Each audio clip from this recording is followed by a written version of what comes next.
Hi, I'm Charlize Theron with People for the Ethical Treatment of Animals. If you've ever stopped and smiled at the dogs in a pet store window, you've probably been tempted to take one home. But did you realize the dollars you'd spend on one of those cute little puppies would support a really ugly industry? You see, almost all the puppies for sale at your local mall were churned out by breeding facilities called puppy mills. There are thousands of these mills across the United States, supplying stores with 500,000 puppies a year. It's all about quantity and profit, with little, if any, care given to the individual animals. In fact, the conditions common to most mills are so inhumane, the dogs are left in various states of physical and mental anguish. Just how cruel is the pet shop business? See for yourself. PETA recently went undercover at this puppy mill in the Midwest. Like the animals at most breeding factories, these dogs were kept in wire cages that offer little or no protection from blistering heat, driving rain, or bitter cold. These dogs are used for breeding. Their babies will be ripped away from them and sold, but they are likely to spend their entire lives at the puppy mill. They are impregnated continually until they can no longer produce a litter, at which point they are discarded or killed. The dogs seldom, if ever, receive veterinary care, so diseases and ailments like this Cocker Spaniel's chronic eye infection run rampant. This poodle is also suffering from an eye infection. It is so severe, her eye has become caked shut. At one point, 2 years passed without a veterinarian visiting this facility.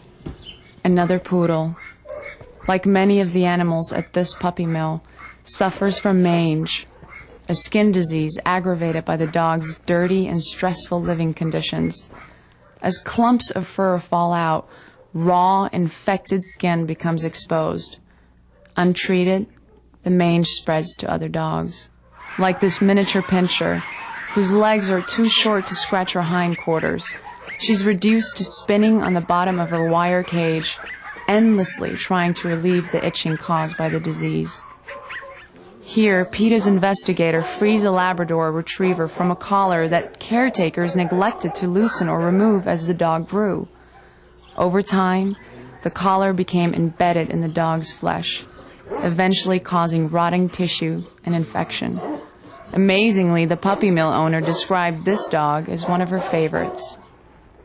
Dogs who are injured suffer indefinitely. Without proper veterinary care, injured limbs can heal improperly. This Doberman's broken leg is never set, and this wound, possibly caused by another dog or by repeated rubbing against the hutch's small door, is never treated. Deformities are ignored as well. This dog is left to function as well as he can on 3 legs while living in a wire bottom cage. The wire floors, painful to the soft pads on the dog's paws, allow feces to build up in mounds just below the cage. The dogs must live with the inescapable stench of excrement. Such conditions welcome uninvited guests at mealtime.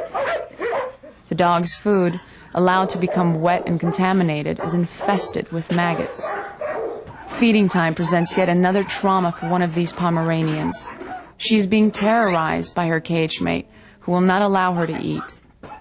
The uncaring way the dogs are grouped together not only makes such behavior common, it violates the Animal Welfare Act, which requires breeders to separate aggressive animals from others. Sooner or later, constant confinement drives the dogs mad. Some begin to bounce off the walls, literally. Others pace, not just for short periods of time, but constantly. Deprived of proper exercise and companionship, this is the only life they know. Their whole world is confined to a small cage. For many of the dogs, that inescapable reality sends them spinning endlessly in circles. Although the speed at which this dog spins further into madness seems unreal, the tape is being shown at normal speed. Every animal at the puppy mill has a story of confinement, neglect, injury, or disease. And there are hundreds of dogs. So many, in fact, dogs like this one are routinely overlooked, even though someone has left a note that reads, "Don't forget this dog." Please don't forget that dog, or the millions of others trapped in puppy mills across the country. Remember, they're suffering the next time you pass a pet store. If you put a puppy on your charge cart, you'll keep operations like the one you've just seen in business. It's that simple. As long as there's a market for their babies, dogs will continue to be bred, neglected, and killed at puppy mills.